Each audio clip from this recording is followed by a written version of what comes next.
Jorge Joestar, Chapter 5. The Box. In the one photograph of him Mum had, taken at their wedding, Dad was handsome. Not much taller than me, but 3 times as burly, with thick, straight, strong eyebrows and gentle eyes. There was a sadness to him, like a frightened dog trying to hide his weakness. His mouth was firmly closed and he didn't seem like he was particularly talkative. His hair seemed soft and floppy, and tumbled over his ears and down his neck. Mum was standing close to him, as if she could not love him more, and as if she was prepared to protect this fragile giant from anything that came his way. When Mum led us into a basement room I had no idea even existed, and showed us Jonathan Joestar's head, he looked exactly like the picture, except his eyes were closed, and there was nothing below the neck. When she told us she kept the severed head of my father for 15 years since his death, I'd imagined a skull with no flesh intact. But this head looked like he'd been killed mere moments ago. No, like he was still alive. The colour of his skin was normal, with a healthy glow. His hair and eyebrows and eyelashes were black, like they were wet. His lips were pursed. This was an oddly attractive severed head. Mum kept it in a beautiful glass case that she clearly cleaned often. "George, this is your father," Mum said, but he seemed so alive I was afraid to say hello in case he opened his eyes and answered. It is dead, right?" I asked. "Don't call him it!" Mum snapped, the whip crack in her voice at least twice as strong as I'd ever heard it. She wasn't my mum here. She was this head's wife. "Sorry, but he really looks like he's still alive," I said. Mum didn't answer. "He was dead, right?" "Gracious," Lisa said, her hands at her mouth. This all came as a shock to her, too. "Then the rest of him, that horrible man who was in the box with us, he really—" "You remember, Lisa?" "Yes, I thought it was a dream. That man was so scary, and you were so scared that I didn't really understand. But it seemed like you loved each other, and he seemed like George's father. But George's father was never so fearsome he made the very air around him quiver." Like she loved him. What did that mean? Confused, I looked at Mum, and she looked guilty. This confused me more. What did it mean? In that box or coffin, while I was still inside her? What happened? Mum sighed. "If you saw all that, of course you saw it, the box was so very small. But to actually remember it, you really are extraordinary, Lisa. Sorry. You did nothing wrong. I suppose you did remember Jonathan's final breath after all. I was scared, I think. Desperate. Yes, and that fear didn't end when we escaped the ship. Let me start at the beginning," Mum said. She had Straits and Penelope go upstairs, leaving only Lisa and myself. There was a couch, an easy chair, and a table placed opposite the glass cabinet. It was clear Mum came down here sometimes and spent time with him. Mum sat on the easy chair, and Lisa and I sat next to each other on the couch. This didn't leave us facing her. The couches were arranged diagonally, like the letter V, so that you could gaze upon my father's head no matter which you were sitting on. It was clear Mum would sometimes lie down on this couch, gazing at father. Just the two of them. Even now, her eyes weren't looking at us, but at him. We sat there a while, but Mum didn't say anything, so I tried to process the terrifying story that I'd just heard. The horrible fate of Jonathan Joestar and D.L. Brando. My uncle had become a vampire. I had been a naive fool. The story of my parents and the mystery of my birth were something I should have thought about, doubted, asked about. But I'd been too busy wallowing in self-pity to do that. Thinking about it now, I should have at least how only Mum managed to survive the sinking of a ship with so many passengers, especially when my father, for all his muscles, didn't. Passenger ships were equipped with a large number of lifeboats in case an accident happened. But if the explosion had been so sudden nobody else survived, then Mum must have known about the explosion at least a few minutes before it happened. If she'd known, Dad would have. If Dad hadn't survived with her, then he must have died before the explosion or been close to death. She must have hidden in the box just before the explosion, with no time to save anyone else. Otherwise Mum would almost certainly have brought his body with her. Mum would never leave Dad behind, even if he was dead. Lisa understood that as well, which was why she'd levelled these accusations. And this special box. Why was such a thing conveniently by Mum's side in a situation so dire only she and Lisa could escape? Why was it so strong it could survive a ship exploding? because someone had needed that box, and Mum was with that someone. That someone being the vampire Dio. Mum had witnessed him killing Dad. Only his head remained, even though it was Dio who'd only been ahead right before the ship exploded. What happened to my father's body? There was an obvious answer, but I was afraid to think it. The terrifying man in Lisa's memories explained it, but Lisa had said Mum and that man seemed like they loved each other. I had no idea what that meant. I didn't want to know, but I couldn't stand up and run upstairs. Straits and everyone were waiting up there, and they'd laugh if I ran. I'd already shown Straits how pathetic I was 5 years ago. I'd refused to face this kind of stuff back then, but if I ran from their school and went outside, even more terrifying things awaited me. The very things I'd incurred shame to avoid might get me. There was nowhere on the island for me to hide. Lisa grew impatient and started asking questions about the very things I didn't want to hear. Mama Erina, did you save Dio from that explosion? Don't think I'm being unsympathetic. Just, if only George's father's head is here, then that must be because Dio stole his body, right? I can see why you'd want to protect your husband's body. You could never have known just how terrifying Dio Brando really was. You would have wanted Jonathan Joestar's flesh to survive, even if that meant it was Dio Brando's body. Nobody's blaming you for that. But what bothers me is the intimacy between you, so strong I sensed it even as a baby. You and Jonathan were friends as children, right? Which means Dio was too. I went to England, researching Dio Brando's life. I went to the remains of the Joestar manor. I talked to people in town. They told me you and George's father first became a couple when you were 15, but that Dio Brando forced you to split up. Some people even said you cheated on Jonathan. I didn't believe them, but Dio Brando clearly did something that made it so the two of you couldn't look at each other. I'd always assumed the man who murdered George's grandfather and became a vampire was a violent, evil man, but to my surprise he was very popular with people around the Joestar manor, more popular than Jonathan. He was smart, a gentleman, had many friends, both men and women. He was a rugby star, but never lorded it over anyone. His teammates trusted him completely, and he always had time for his fans. He was the most popular person in town. Half of them still believe he was innocent. He was quite popular with the ladies, but seemingly never had a girlfriend. Many people seem to think that's because he loved you, Mum Erina. Whatever happened when you were 13 has become quite the romantic legend. I guess my point is, if George's father didn't tell you anything about Dio Brando, and the vampire's public image was of a splendid gentleman, then I can understand you being confused on the raft. What was Lisa implying? The mood was too tense for me to dare ask. Elizabeth, Mum said, catching her eye. It was so rare for her to address Lisa by her real name we both gasped. Yes? Lisa squeaked. You're only 16, Mum said. A little girl like you should never attempt to speak of matters of the heart as if she could possibly understand. You know nothing yet. At the least, you have no idea what there was between myself and Jonathan, and what remains between us today. Woof! I'd seen her scold Lisa before, but she never got this emotional. I knew this wasn't because Lisa had hit the nail on the head, or because her pride had been wounded, or anything petty like that. Lisa knew that too. Mum avoided letting bitterness or anger or other negative emotions show. The angrier she got, the calmer she was, the more chilly her behaviour. She never smiled more than when she was faced with unpleasantness or misfortune. But now, her anger made her act angry, and this was clearly because it involved my father. But I suppose there are many things you couldn't hope to understand, because I haven't told you anything, she said, her tone gentle again. I was relieved. Lisa must be as well. Except Mum had one more snap of the whip inside her. But there's no excuse for speculating on puerile rumours. Then Mum began her story. Dio Brando was evil from the day I met him. Sly, cruel, and manipulative. He made no attempt to hide his lust for control. But he was so charismatic, many people unreservedly admired his behaviour. The only people not blinded to his true nature were those who didn't want his favour, and there weren't many of them.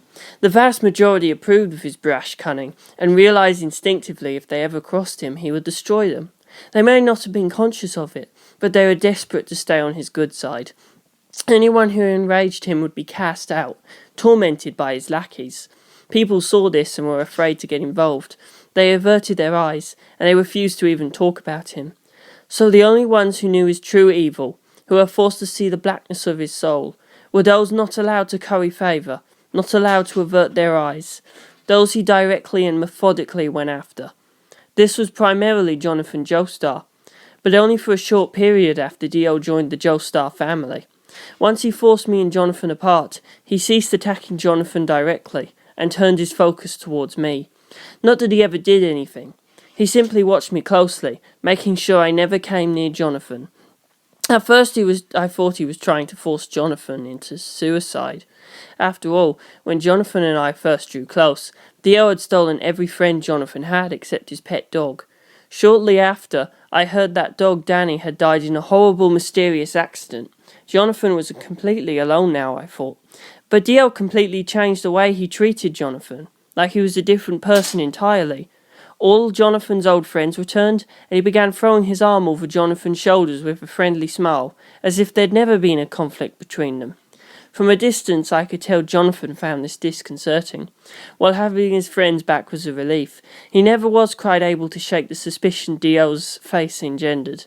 In other words, Dio had left him dangling on the cliffs of solitude. Being surrounded by pretend friends he could never really trust preserved his isolation permanently. If he'd been left alone, he may well have found a real friend somewhere else. Dio had saved himself the effort of crushing each new friend individually. But while the other boys were allowed in Jonathan's company, he kept a close watch on me, keeping me from getting close. More than anything, this convinced me of the truth, that no matter how much Dio tried to prevent it, I alone, if we so much as saw each other, if we so much as exchanged a glance, I could reach Jonathan's heart. That's why he worked so hard to keep that from happening. Knowing how awful it must be for Jonathan, unable to trust anyone around him, I wondered for a long time if I should do something. In the end I gave up. After all, Jonathan could fight for me, but he could not protect me. I was shocked to hear Mum say this. I mean, Dad was right over there. He may be just ahead, but he seemed so alive. Mum saw the look on my face and laughed. Don't worry, George. I've said as much many a time while speaking with your father down here. What about speaking ill of the dead?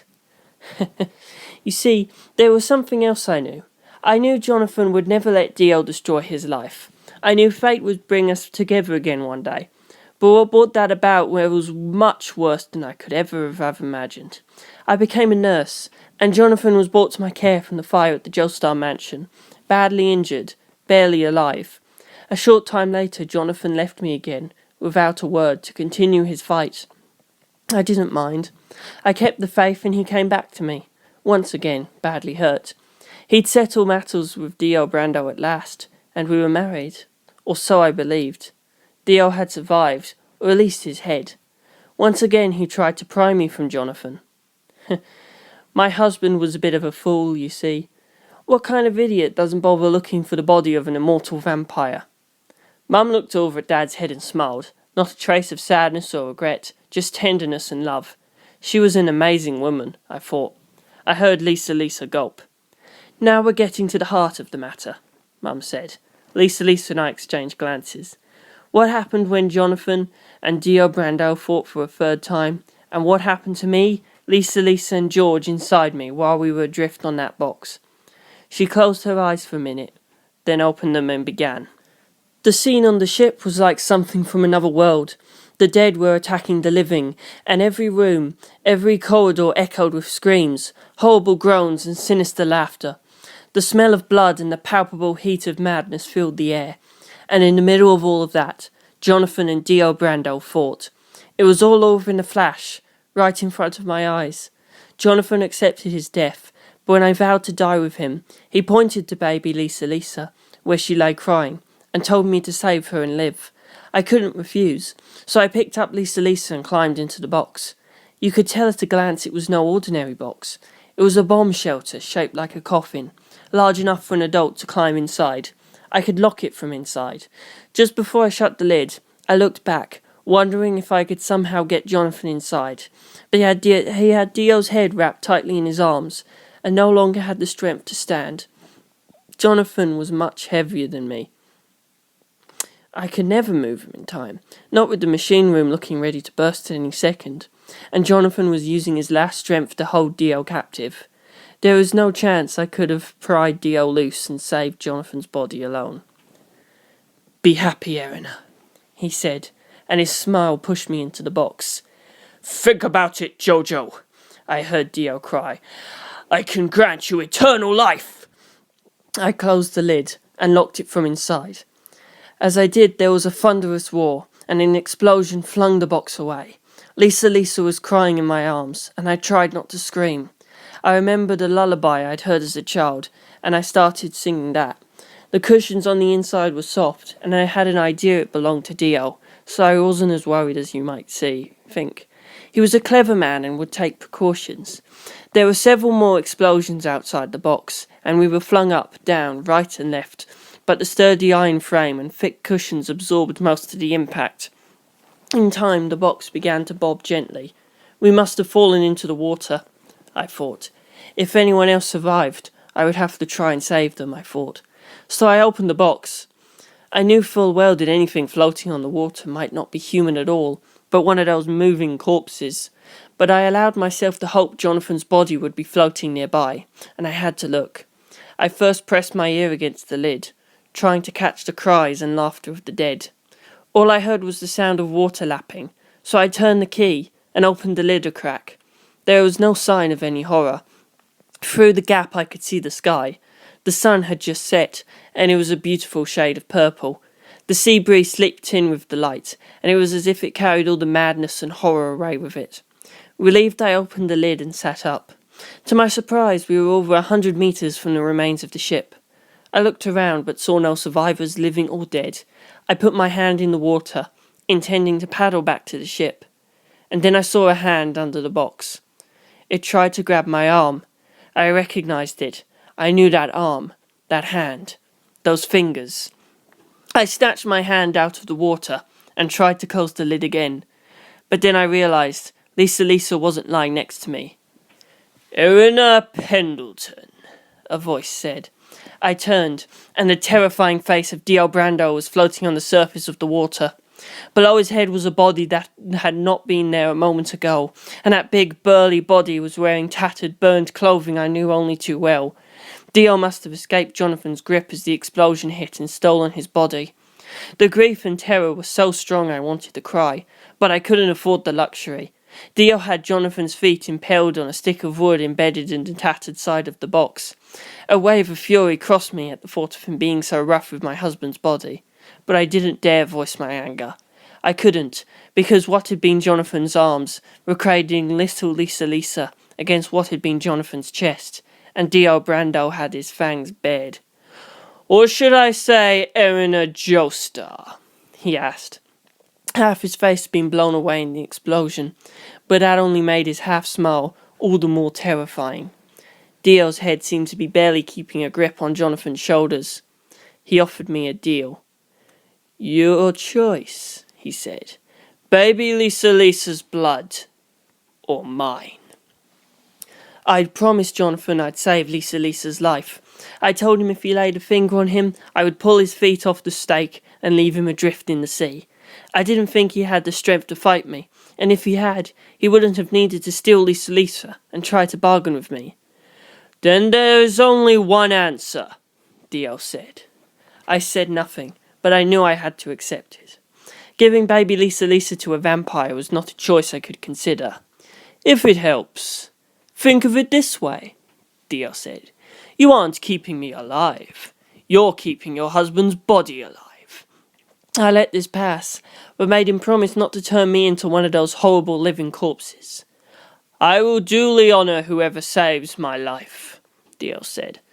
"The same honor I gave Jonathan Joestar, I give his wife." But the only honor he tried to give my husband on that ship was a swift and painless death. This was Dio's arrogance. I held out my arm and allowed him to feed.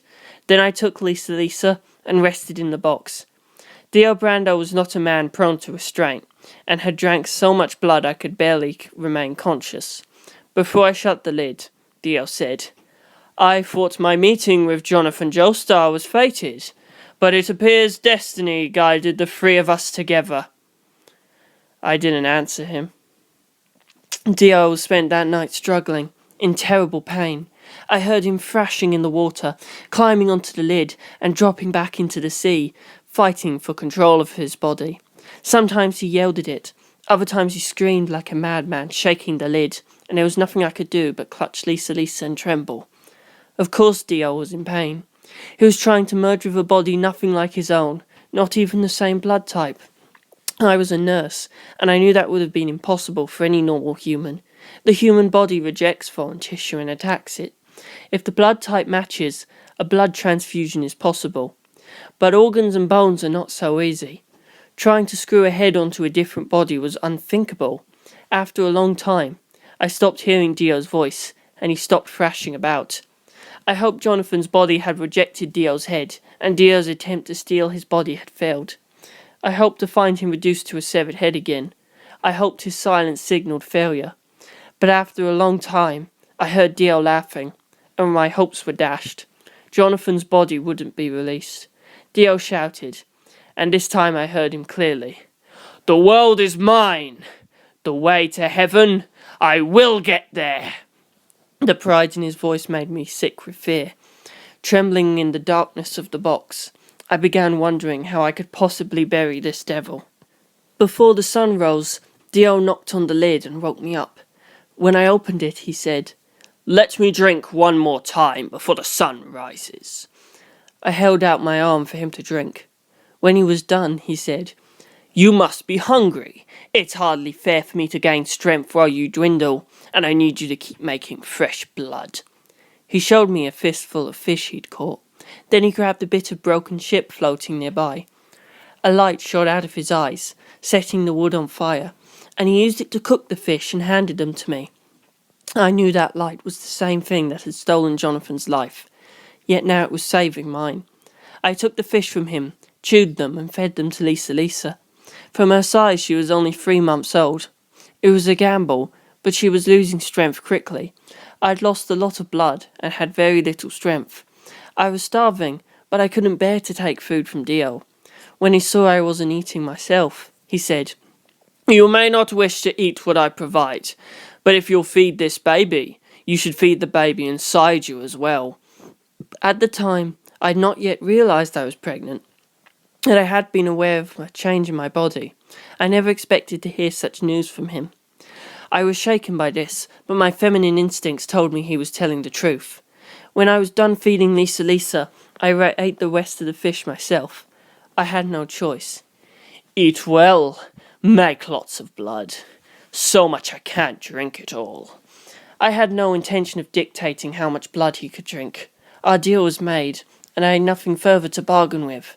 Dio had recovered enough he could easily kill me if the whim struck him. At any rate, the fish were delicious. My stomach set to work, and my body started making blood. I could feel my pulse growing stronger. Blood is the power that keeps us alive and gives us our strength. Not surprising it gives vampires powers humans could never have. Once I'd eaten my fill of fish, Dio began gulping down seawater. "Once it has entered my body, I can change it as I please," he smirked. He turned the water from salt to fresh, then reached out his hands, slipped Jonathan's fingers into Lisa and me, just like he did to feed, and injected water into our bodies. "The sun will rise soon. I can't do anything while it's out. I can't have you dying of thirst. Once the sun rises, close the lid and avoid exerting yourself in any way. The box is designed to maintain a comfortable temperature no matter what happens outside." Dio began to move back in the water, to hide under the box, but I stopped him and told him to get in the box. Not in the same compartment as me and Lisa, of course. I'd worked out this box had 2 layers. The depth of my berth compared to the height of the outside made it clear there was room below the cushions for another person. An emergency second compartment seemed like a precaution any smart vampire would make to avoid the sunlight. Holding Lisa, I moved on to the open lid, and Dio climbed out of the water. "Did you think you'd be more likely to get your chance in this box than the water, Erina Joestar?" he asked. He'd seen right through my scheme. There was nothing I could say. Underneath the box, Dio could easily escape. If he swam down a few dozen meters, the sun could never reach him, and he was a vampire. Obviously he could do that. But if he was in the box with me, all I had to do was open the lid and the sun would pour in. Dio knew exactly what I'd been thinking. He shook the water off and said, "Let me remind you that I can kill you at any moment. I can tear that baby to pieces. I can reach into your belly, tear out that embryo, and eat it while you watch. Remember that. Remember it well. The only reason I don't is out of respect. Like I said, each tiresome scheme you attempt lowers my respect for you. If I cease to respect you, I will inflict the greatest indignity upon you." I was frozen with fear.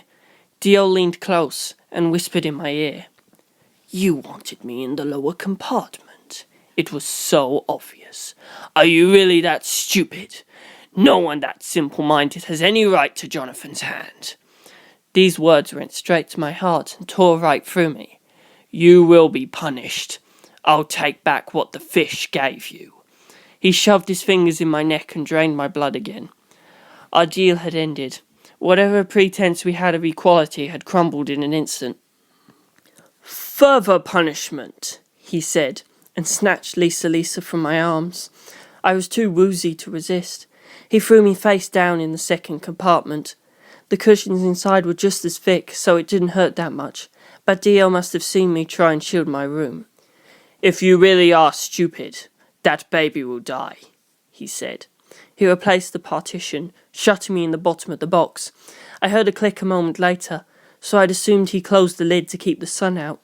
In the darkness, I put my hands on my belly and tried desperately to stop myself from passing out.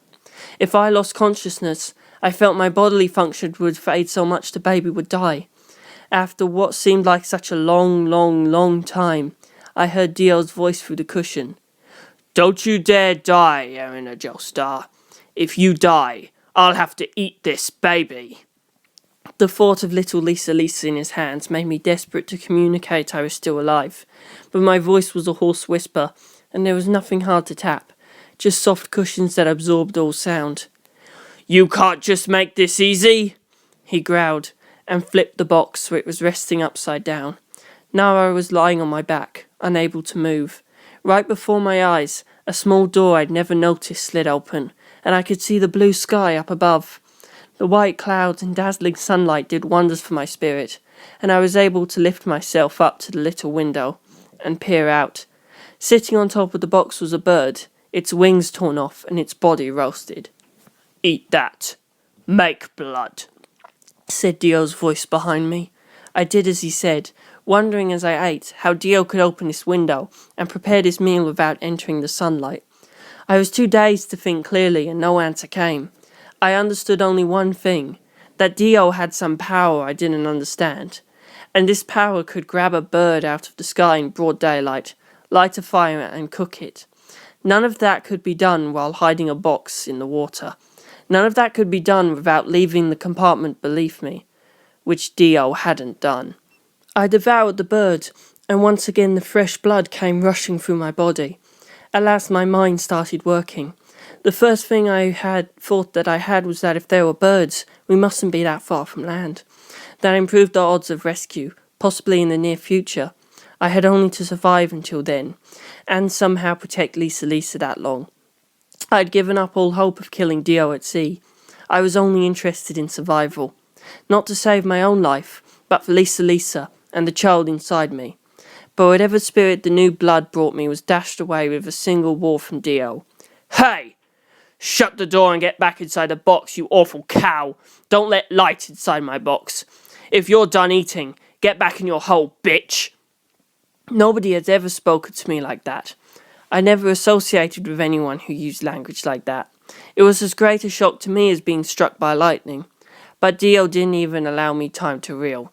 "I'm sick of your dainty bullshit. You could have eaten the fish and that bird war. I could have jammed them straight into your stomach rather than let you feed yourself. The only reason I didn't is out of consideration. Yet you can't even show me the same in kind. Cut the damn sunlight off." Such a torrent of abuse. I hastily closed the door. With it shut, all I could do was lie there in the darkness and listened to Dio rant. I knew nothing of true suffering. Being a nurse just proved I was a hypocrite. Deep down I was phony, slow, and a plague that drags people down the more you try to help. That's why Jonathan died, he said. The reason I had to kill Jonathan begins with you. When we were children, I just made a little pass at you, and Jonathan lost his damn mind, attacked me for no reason. That's why I had to kill him. Jonathan was a good guy. If he'd never attacked me, we would have been real friends, brothers. But you made sure that never happened. The reason Jonathan died was because you used him to get at me. You killed Jonathan Joestar. I could argue with none of this. I just stifled my voice and cried as quietly as I could. It was agonizing. I wanted to yell back, but I couldn't. I was so unused to being treated like this that in the back of my mind, I started to wonder if maybe he had a point. After all, I just lost my beloved husband in a way that hardly seemed real. I wasn't in control of my emotions, and Dio took advantage of that. He didn't let me think. He kept the harassment going for hours, violently changing his manner to keep me off balance. If I started crying, he'd fall silent for a minute, then change his tone. I said I would show you respect. I'm sorry. I couldn't control my emotions. I said things I shouldn't have. Closing the door was better for you as well. Like I said, what I can do during the day is limited. If you were dehydrated, I'm not sure I could save you, so I wanted you back in the box as soon as possible, before you started to sweat. Earlier he claimed he could do nothing during the day, but he'd been able to flip the box, cook a bird and feed it to me. I was too afraid to challenge him on this. His behaviour was bizarre, unstable and predictable. The more Dio told me how everything he did was for me, the more I apologised. Saying what he wanted to hear. I shouldn't have thought of that. I'm so sorry. All I wanted to do was get him to stop blaming me, then explaining how I'd betrayed his respect and enraged him. But apologising just made him change tactics again. You're sorry? Sorry for what? You don't even know what you're apologising for. Are you mocking me? I'm showing you respect, and you're ignoring it! The hidden door flew open, and I was dragged out of the box. How he did this, I didn't know. Something grabbed a handful of my clothing, but I couldn't see what. This invisible thing threw me into the water. We'd been on our honeymoon, and I was dressed for dinner. In an instant it was soaked through and heavy, and tangled with my limbs. I couldn't swim in that, not as weak as I was. I sank like a stone. Dio left me until I'd nearly drowned. Then his invisible power yanked me out of the box again, and put me in the box. I coughed up water, shaking, and he demanded I show remorse. I said anything he wanted me to say, desperate not to get thrown in the water again. Then his voice turned sweet again. He explained how worthless I was, how much I deserved to be drowned, or have him feed on my blood, how all of this was done for my benefit out of kindness. He fed me enough to restore what he drank, and then began screaming at me again over nothing. By noon I was completely under his control. I didn't want him to drown me, didn't want him to drink from me, and nothing else mattered. Then for some imagined slight, Dio demanded I choose between drowning or having my blood drained. Letting him feed was far less painful, but I was worried about the baby, so I had to choose being thrown in the ocean. For most of the day he tortured me with the water, and between he would feed. Either punishment pushed me to the brink of death, but he'd always forced me back to life. Sometimes I genuinely wish he'd let me die, but Lisa and the baby inside me kept me alive. I wanted to survive. I had to survive. I would do anything to survive. Before the sun set, all traces of my identity had been destroyed, and without even seeing Dio Brando once throughout the whole ordeal, I even agreed to marry him.